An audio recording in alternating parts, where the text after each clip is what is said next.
I'm going to ask you all now at this time, if you do have your cell phones on, to please turn them off, or anything that makes noises. The show will last for about 35 minutes. There's no intermission, so please sit back and enjoy his show.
Children!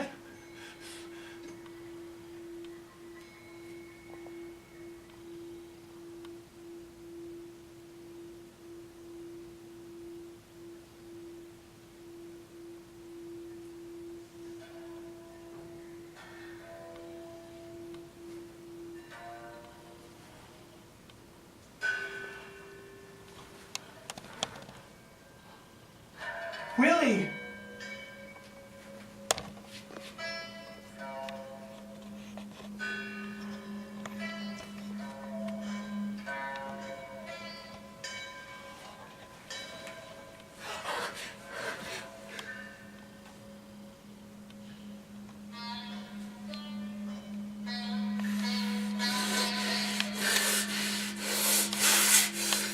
Pipers!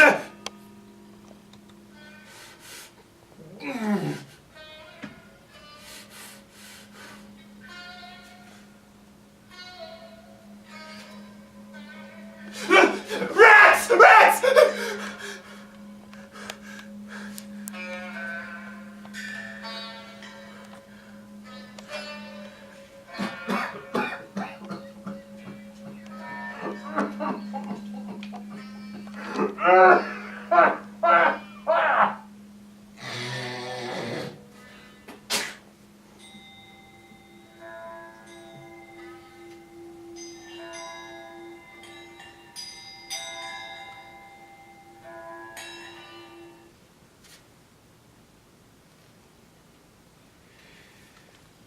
Hamelin towns in Brunswick, by famous Hanover City. The river Visa, deep and wide, washes its wall on the southern side. A pleasanter spot you've never spied.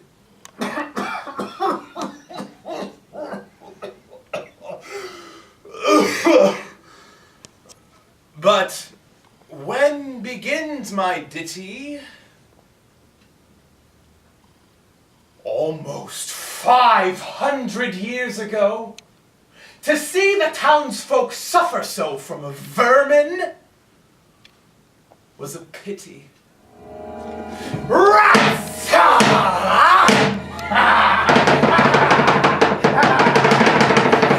They fought the dogs and killed the cats and bit the babies in the cradles and ate the cheeses out of the vats. Licked the soup from the cook's own ladles, split open the kegs of salted sprats, made nests inside men's Sunday hats, and even spoiled the women's chats by drowning their speaking in shrieking and squeaking in 50 different sharps and flats. At last, the people in a body to the town hall came flocking.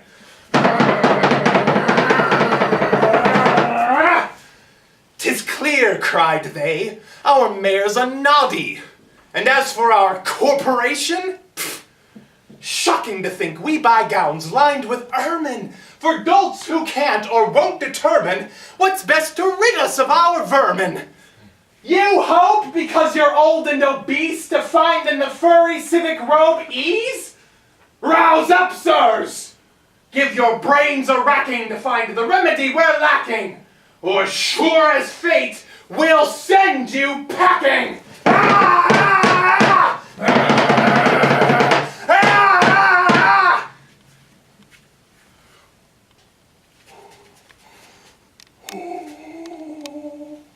At this, the mayor and corporation quaked with a mighty consternation. Oh, God. But,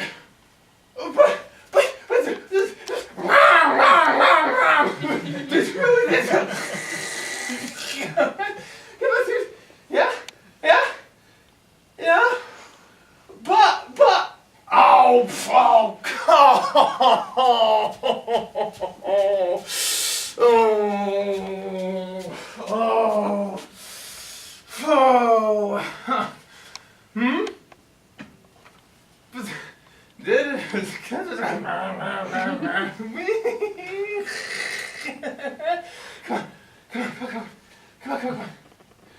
Huh? What? What? But, huh? What? Oh!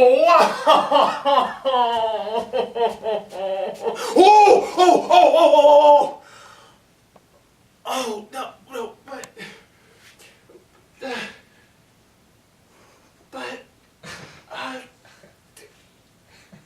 oh!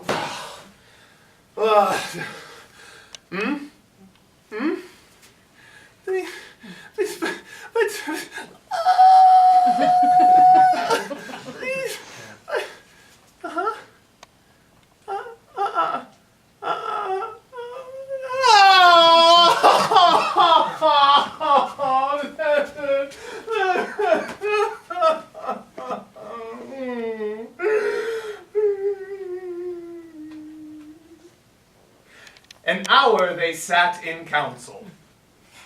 At length, the mayor broke silence. Oh, for a guilder I'd my ermine gown sell. I wish I were a mile hence. 'Tis easy to bid one rack one's brain. Oh, I'm sure my poor head aches again. I've scratched it so and all in vain. Oh, for a trap, a trap, a trap! Ah! Just as he said this, what should hap at the chamber door but a gentle tap? Bless us, cried the mayor, what's that? With the corporation as he sat, looking little though wondrous fat. No brighter was his eye, nor moister than a too long opened oyster, save when at noon his paunch grew mutinous for a plate of turtle green and glutinous. Only a scraping of shoes on the mat? Oh, anything like the sound of a rat makes my heart go pit-a-pat. Ah! Come in! The mayor cried, looking bigger.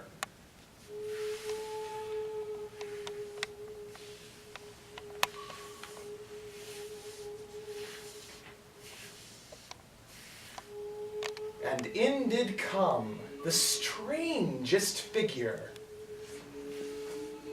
His queer long coat from heel to head was half of yellow and half of red.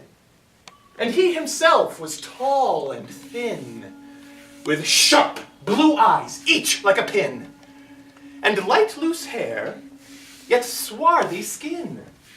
No tuft on cheek, nor beard on chin, but lips where smile went out and in.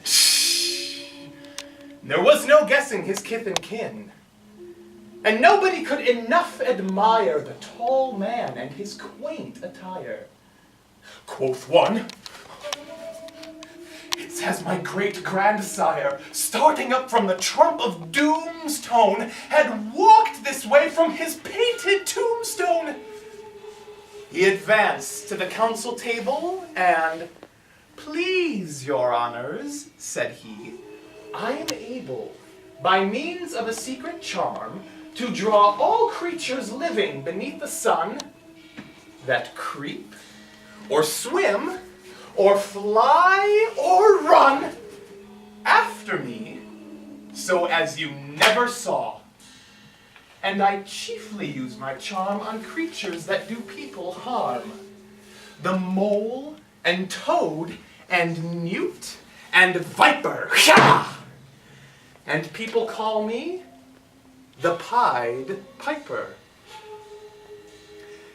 And here they noticed round his neck a scarf of red and yellow stripe to match his coat of the self-same check.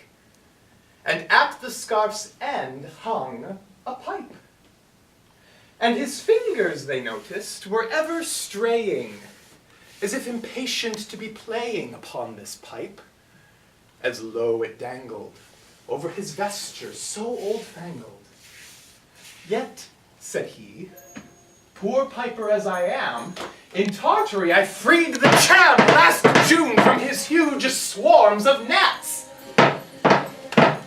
I eased in Asia the Nizam of a monstrous brood of vampire bats.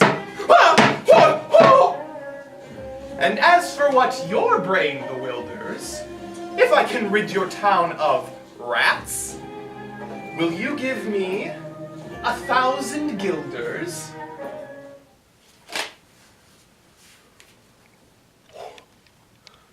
"One? 50,000! was the exclamation of the astonished mayor and corporation.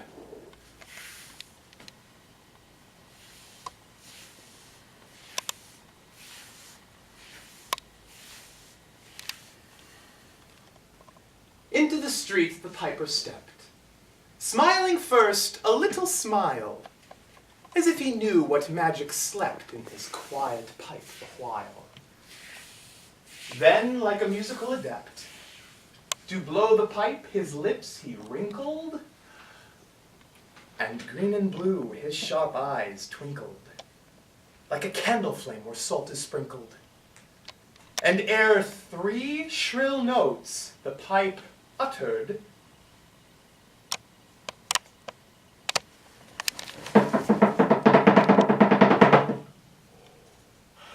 you heard as if an army muttered.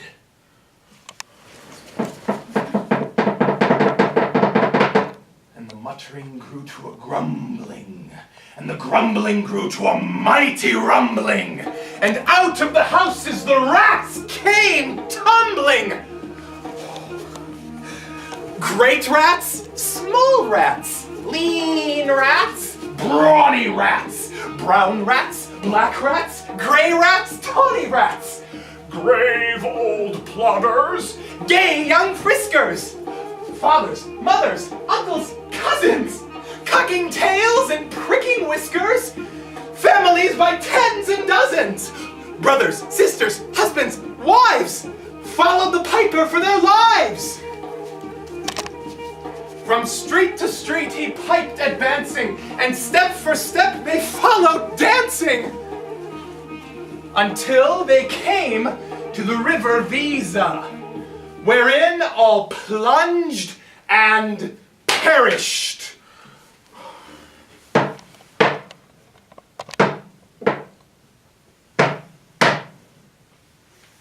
Save one who, stout as Julius Caesar,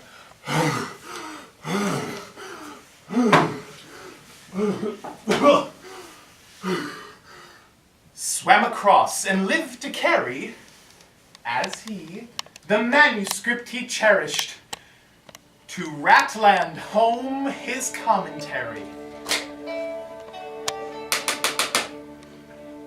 which was At the first shrill notes of the pipe, I heard a sound as of scraping tripe, and of putting apples wondrous ripe into a cider press's gripe, and the moving away of pickle tub boards, and the leaving ajar of conserve cupboards, and the drawing the corks of cane oil flasks, and the breaking the hoops of butter casks. And it seemed as if a voice, sweeter far than by harp or by psaltery is breathed, called out, "O rats, rejoice! The world has turned to one vast, dry psaltery. So munch on, crunch on, take your nuncheon, breakfast, supper, dinner, luncheon. And just as a bulky sugar puncheon, already staved, like a great sun, shone glorious scarce an inch before me, just as methought it said, 'Come, bore me.' I found the visa rolling o'er me.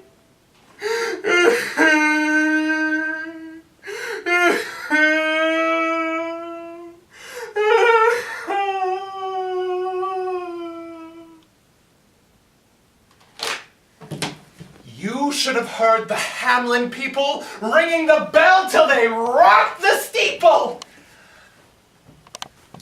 "Go!" cried the mayor, "and get long poles, poke out the nests and block up the holes. Consult with carpenters and builders, and leave in our town not even a trace of the rats." When suddenly up the face of the piper perked in the marketplace with a, "First, if you please, my 1,000 guilders."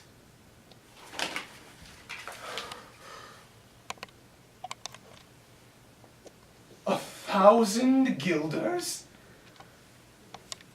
The mayor looked blue. So did the corporation, too. For council dinners made rare havoc with claret, Moselle,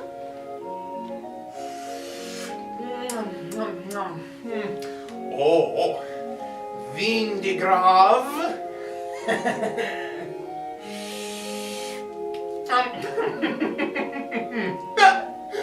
oh, hock.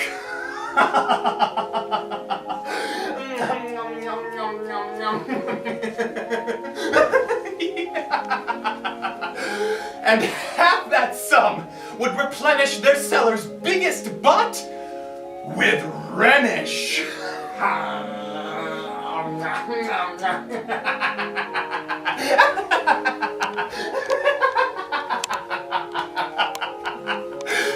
To pay this sum to a wandering fellow with a gypsy coat of red and yellow? Beside, quoth the mayor with a knowing wink, our business was done at the river's brink. We saw with our eyes the vermin sink. And what's dead can't come to life, I think.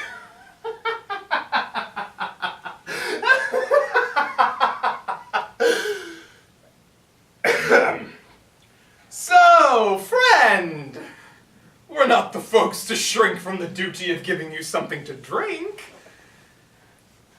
And a matter of money to put in your poke. But as for the guilders, what we spoke of them, as you very well know, was in joke. Beside, our losses have made us thrifty. 1,000 guilders? Come, take 50.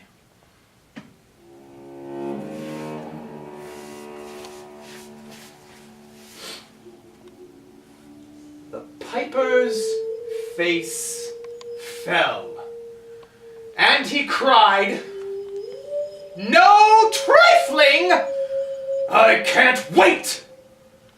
Beside, I promised to visit by dinner time Baghdad and accept the prime of the head cook's pottage, all he's rich in. For having left in the caliph's kitchen of a nest of scorpions no survivor. With him I prove no bargain driver. With you, don't think I'll bait a stiver. And folks who put me in a passion may find me pipe in another fashion.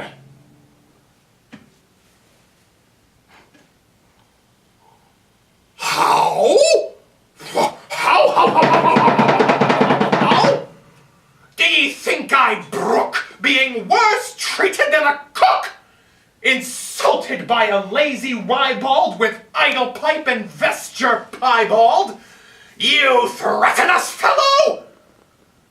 Do your worst! Blow your pipe there till you burst!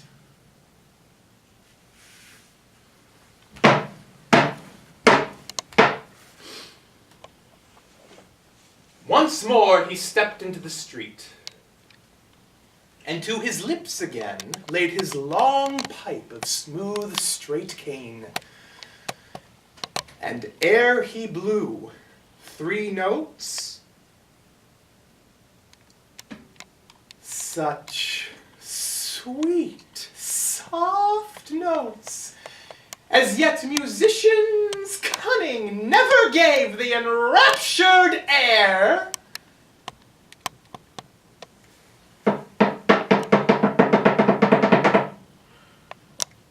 There was a rustling that seemed like a bustling of merry crowds justling at pitching and hustling.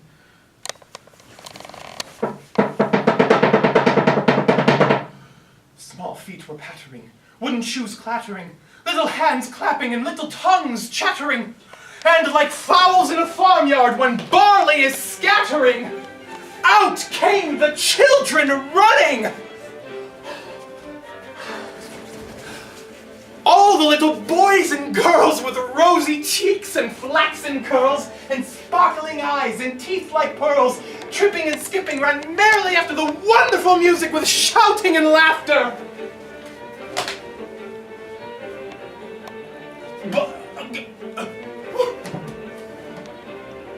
The mayor was dumb, and the council stood as if changed into blocks of wood, unable to move a step or cry to the children merrily skipping by, could only follow with the eye that joyous crowd at the piper's back. Oh, but how the mayor was on the rack, and the wretched council's bosoms beat, till the piper turned from the high street to where the Visa rolled its waters right in the way of their sons and daughters.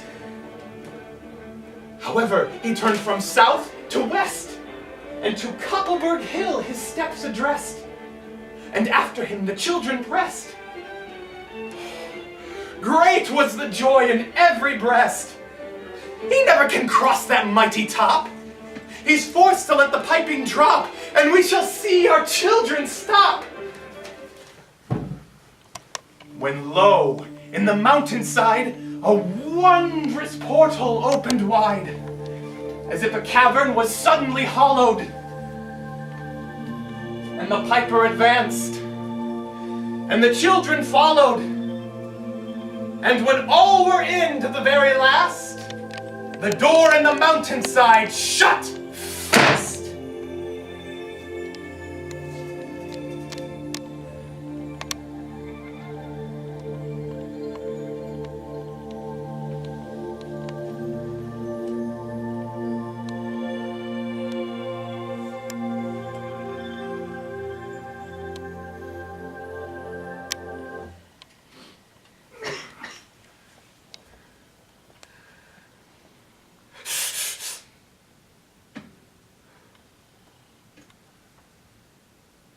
Did I say all?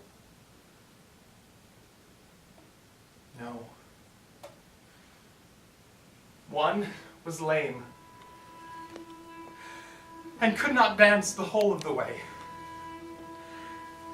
And in after years, if you would blame his sadness, he was used to say,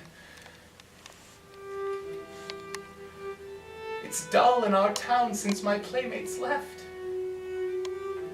I can't forget that I'm bereft of all the pleasant sights they see, which the piper also promised me. For he led us, he said, to a joyous land, joining the town and just at hand, where waters gushed, and fruit trees grew, and flowers put forth a fairer hue, and everything was strange and new. The sparrows are brighter than peacocks here, and their dogs outran our fallow deer, and honeybees had lost their stings, and horses were born with eagle's wings. And just as I became assured my lame foot would be speedily cured, the music stopped, and I stood still and found myself outside the hill, left alone against my will, to go now limping as before and never hear of that country more.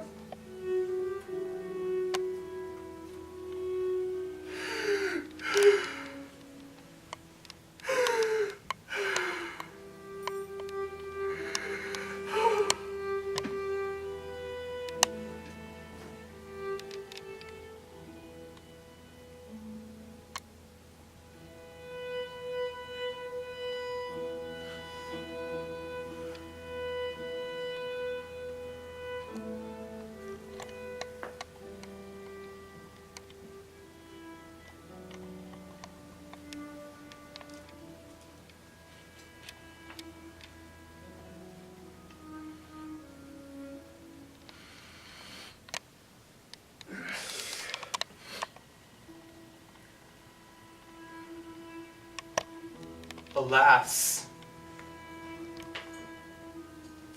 Alas for Hamelin!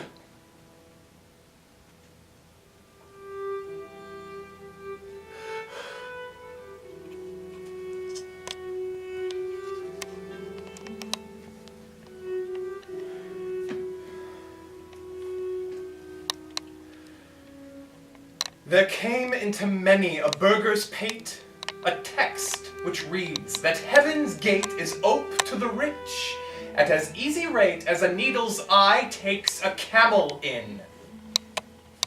The bear sent east, west, north, and south to offer the piper by word of mouth, wherever it was men's lot to find him, silver and gold to his heart's content, if he'd only return the way he went and bring the children behind him.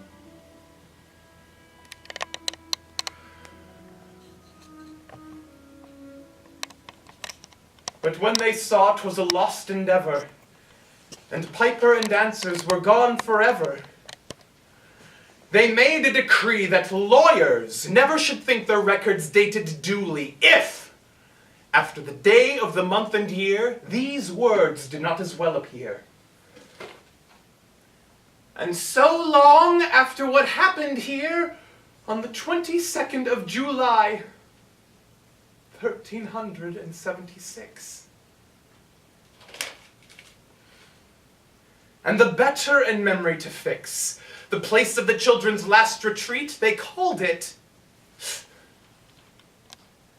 the Pied Piper's Street, where anyone playing on pipe or tabor was sure for the future to lose his labor.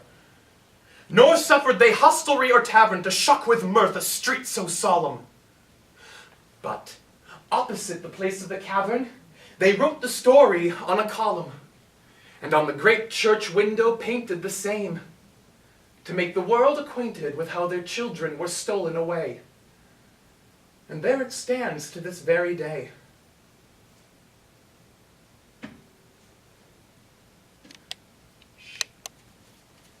Shh, shh, shh.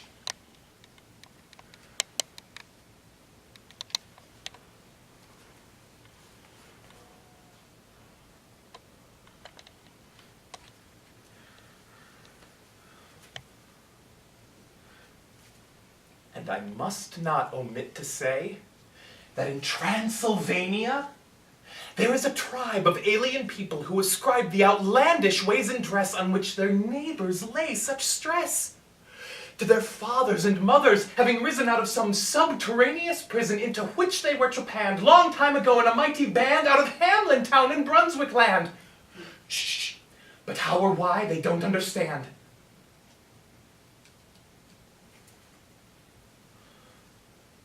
So,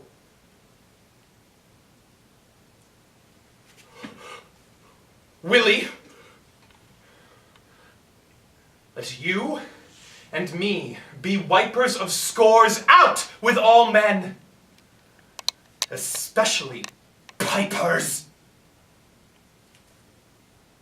And if they pipe us free from rats or from mice, if we've promised them aught, let us keep our promise!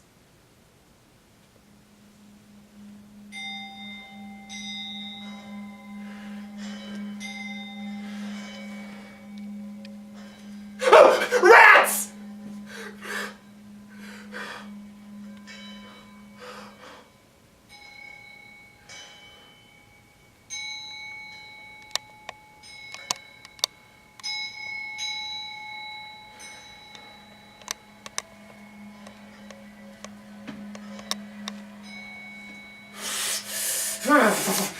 Pipers!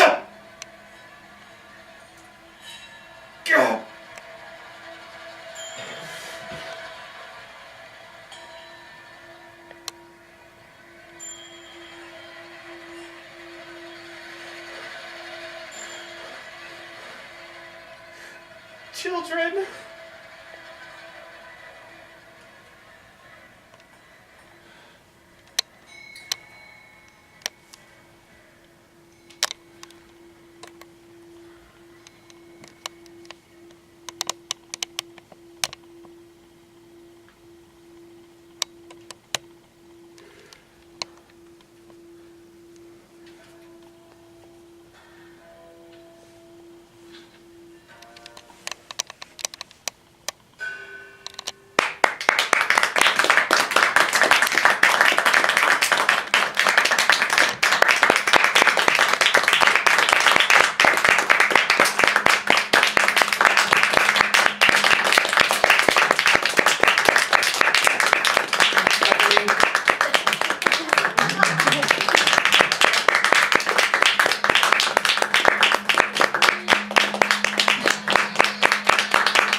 Thank you all so much for coming on a Sunday afternoon to celebrate my closing. It means a lot to me.